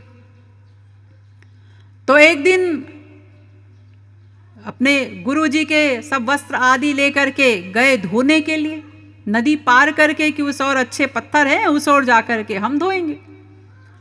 तो वस्त्र धो रहे थे और इधर कक्षा का समय हो गया। तो सब विद्यार्थियों ने कहा कि गुरुजी पढ़ाना शुरू करिए। तो शंकराचार्य जी ने कहा, अरे वो सनत को तो आने दो। तो शिष्यों ने कहा, अरे गुरुजी वो तो वैसे भी कुछ समझता नहीं है, आप पढ़ाइए, शुरू करिए आप। तो उस समय गुरु शरणागति का महत्व बताने के लिए शंकराचार्य जी ने आवाज लगाई, ए सनत। और वहां तक जैसे ही आवाज पहुंची, सनत उठे, उन्होंने वस्त्र छोड़ दिए, जैसे थे वैसे ही छोड़े और वो भागे। उन्हें ये नहीं पता कि वो कहां भाग रहे हैं, वो पानी के ऊपर भाग रहे थे। और कथा कहती है कि जहां जहां उन्होंने चरण रखे वहां वहां कमल का फूल खिलता गया। और जब आकर के गुरुजी को दंडवत प्रणाम किया, तो जो बेपढ़े लिखे सनत थे, उनके मुख से परिष्कृत संस्कृत में वो गुरु की स्तुति कर रहे हैं, अपने आप निकल रही है। यानी ये गुरु शरणागति का कमाल कि कहां वो बेपढ़े लिखे सनंद थे और कहां वो विद्वान पद्मपाद हो गए, उनका नाम ही पड़ गया पद्मपाद। ये गुरु शरणागति का महत्व होता है कि जब कोई जीव शरणागत हो जाए, बस हमें तो केवल शरणागति करनी है और कोई कार्य नहीं हमारा, बाकी सब कुछ गुरु संभालेंगे। तो इसलिए हम बस ठीक ठीक शरणागत हो जाएं, बस हम शरणागति नहीं कर पाते, यही दिक्कत है। गुरु भी मिल गए, तत्व ज्ञान भी मिल गया, लेकिन फिर भी भीतर से अभी तक 100% शरणागति नहीं हो पा रही, इसीलिए अभी तक पीछे है। हम लोगों की अवस्था कैसी है कि हम साधना करते हैं, आंसू बहाते हैं। वो जैसे एक अंधा कोई वो रस्सी बटता रहे और वो सोचता रहे रस्सी बटते बटते कि आज तो 10 फीट 20 फीट हो गई, आज इसको बेच करके ये सामान ले आएंगे, ये ले आएंगे, और पीछे भैंस का बच्चा बैठ करके वो सब खा रहा है। तो ऐसी हमारी अवस्था है। हमें सब कुछ मिल गया, गुरु मिल गए, तत्व ज्ञान मिल गया, लेकिन फिर भी हम ठीक ठीक समझते नहीं। अब अपने आप में ये सोचते हैं हम बड़ी अच्छी साधना कर रहे हैं, तो वो साधना जो कर भी रहे हो, वो साथ में जो पीछे नामापराध लगे हैं वो खाते चले जा रहे हैं। ये नामापराध भी क्यों हो रहे हैं? क्योंकि शरणागति ठीक ठीक नहीं है, अनन्यता ठीक ठीक नहीं है, हमारी गुरु के प्रति विश्वास पक्का नहीं है। इसलिए तो इसीलिए हमारे गुरु जो हैं वो श्रोत्रिय भी हों, ब्रह्मनिष्ठ भी हों, ऐसे गुरु को हमें वरण करना है, उनके ठीक ठीक शरणागत होना है। अब हमारे सामने प्रश्न ये है कि ये तो हमने समझ लिया कि श्रोत्रिय ब्रह्मनिष्ठ महापुरुष को ही गुरु के रूप में वरण करना चाहिए, लेकिन ऐसे संत को हम पहचानेंगे कैसे? कौन श्रोत्रिय ब्रह्मनिष्ठ है ये पता कैसे चले? हाँ, ये तो थोड़ा कठिन है पहचानना तो, क्योंकि यदि हम बाहरी चीजों को देखने चले ना, बाहरी आचरणों को, कोई ये कहे अपनी बुद्धि के अहंकारवश अजी हम समझ लेंगे, उसमें क्या बात है, अरे जिसमें काम ना हो, क्रोध ना हो, लोभ ना हो, वो महापुरुष है। हाँ, बात तो सही है कि भाई जिसमें काम क्रोध लोभ मोह आदि नहीं है वो महापुरुष है। महापुरुषों में ये सब माइक विकार थोड़ी हुआ करते हैं। लेकिन आप पहचानेंगे कैसे? क्योंकि महापुरुष एक्टिंग तो कर सकते हैं ना, क्योंकि महापुरुषों का तो सिद्धांत ही होता है गोपनीयम गोपनीयम गोपनीयम प्रयत्नतः। फिर आप कैसे जानेंगे? नहीं जी हम देख लेंगे, जान लेंगे, ऐसे नहीं समझ सकते। अरे अगर ये सब विकारों की, देखिए आप लोगों के जीवन में तमाम ऐसी घटनाएं हुआ करती हैं जहां आप लोग खूब एक्टिंग बढ़िया करते हैं।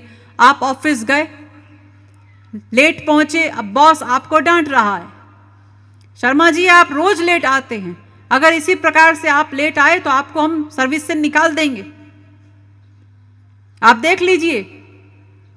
अब आप क्या करते हैं उस समय? आपको गुस्सा नहीं आता? गुस्सा तो बहुत आता है। अब भीतर भीतर बॉस सामने है और भीतर भीतर कुड़कुड़ कर रहे हैं, ये बॉस का बच्चा हमें डांट रहा है, खुद तो साला रोज लेट आता है तो कुछ नहीं, हमसे कहता है हम 2 दिन लेट आए तो सर्विस से निकाल देंगे। लेकिन ऊपर से आपका व्यवहार क्या होता है? ऊपर से आप कहते हैं जी sir, sorry sir, next time ऐसे नहीं होगा सर। तो इतनी बढ़िया एक्टिंग क्रोध को दबा लेने की, ये तो आप संसारी लोग, गृहस्थी लोग ही कर ले रहे हैं, तो क्या कोई दंभी नहीं कर पाएगा? ऐसे तो अगर हम ये बाहरी आचरण को देखें तो किसी दंभी को भी तो पकड़ सकते हैं ना, उसको दंभी को भी हम संत मान ले क्या? हाँ, हमने देखा उसने क्रोध, उसको गाली दी, लेकिन उसने को क्रोध नहीं आया। अरे गाली आप कितनी बार खाते हो बिना क्रोध किए? तो अगर बाहरी आचरणों को देख करके हम किसी को संत मानने लगेंगे तो फिर ऐसे तो तमाम दंभी हैं जो इस प्रकार की एक्टिंग करते हैं, और महापुरुष भी एक्टिंग करते हैं। दोनों बातें हैं। इसलिए ये बाहरी आचरणों से समझ में नहीं आएगा। हमारे शास्त्रों के अनुसार जो पहचान बताई गई है एक वास्तविक संत की, उन पहचान के आधार पर ही हमें एक संत को परखना होगा। अब वो सब पहचान क्या है, अब इस विषय पर हम लोग विचार कल करेंगे। बोलिए वृंदावन बिहारी लाल की जय, श्रीमद् सद्गुरु सरकार की जय। बलिहारी है तिहारी गुरु बलिहारी, बलिहारी है तिहारी गुरु बलिहारी, ओ बलिहारी है तिहारी गुरु बलिहारी, बलिहारी है तिहारी गुरु बलिहारी, बलिहारी है तिहारी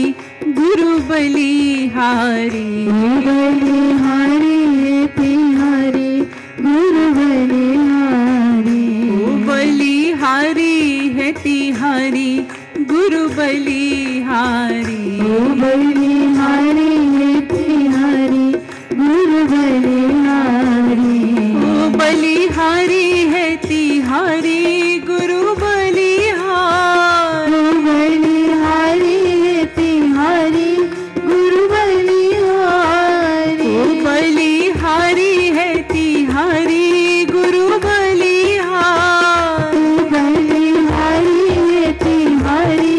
गुरु बलिहारी, बलिहारी है तिहारी गुरु बलिहारी, बलिहारी है बलिहारी है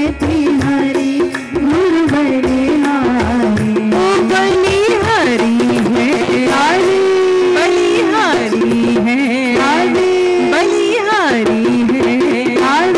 बलिहारी है तिहारी बलिहारी, बलिहारी है तिहारी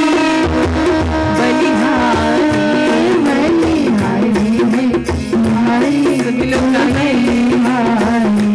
बलिहारी है तिहारी गुरु बलिहारी, बलिहारी है तिहारी गुरु बलिहारी, तो पे तन मन धन प्राणन वारी, तो पे तन मन धन प्राणन वारी, तो पे तन मन धन प्राणन वारी, तो पे तन मन धन प्राणन वारी, तो पे तन मन धन प्राणन वारी, तो पे तन मन धन प्राणन वारी, बलिहारी है तिहारी गुरु बलिहारी, बलिहारी है तिहारी गुरु बलिहारी,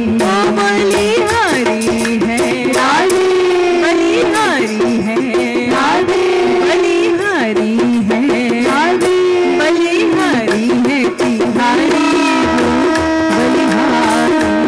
बलिहारी है तिहारी गुरु बलिहारी, तू तो है एक रूप ब्रह्म बनवारी, तो है एक रूप ब्रह्म बनवारी, तू तो है एक रूप ब्रह्म बनवारी, तो है एक रूप ब्रह्म बनवारी, तेरे भक्त ही है साचे भक्त बनवारी, तेरे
भक्ति बिनु मिले नहीं बनवारी, भक्ति बिनु मिले नहीं बनवारी, तेरी भक्ति बिनु मिले नहीं बनवारी, तेरी भक्ति बिनु मिले नहीं बनवारी, तेरी भक्ति से प्रसन्न होवे बनवारी, तेरी भक्ति से प्रसन्न हुए बनवारी, तेरी भक्ति से प्रसन्न होवे बनवारी, तेरी भक्ति से प्रसन्न हुए बनवारी, बलिहारी है तिहारी गुरु बलिहारी, बलिहारी है तिहारी गुरु बलिहारी, बलिहारी है काले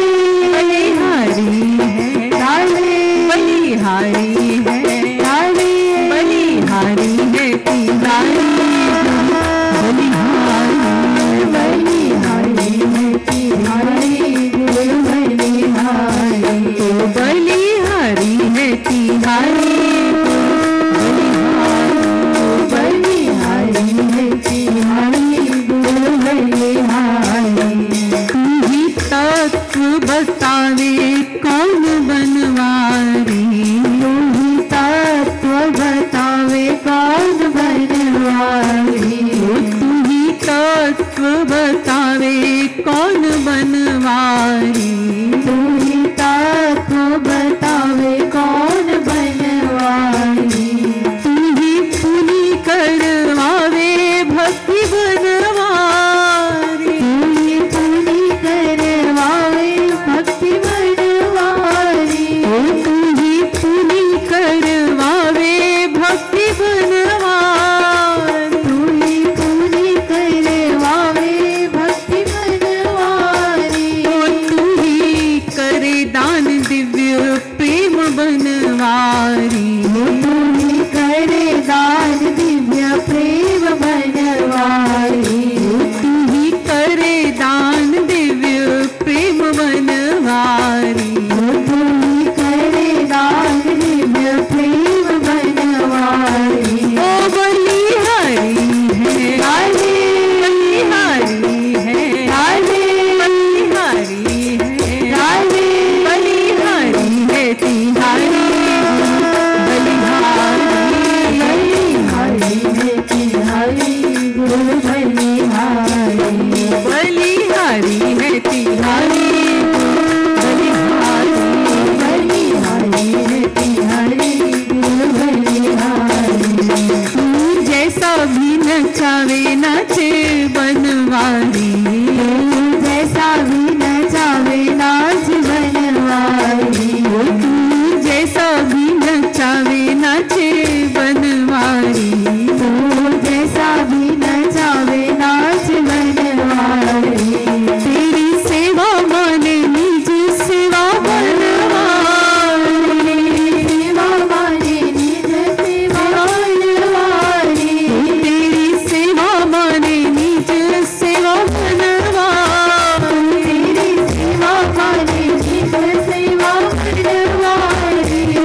बनवारी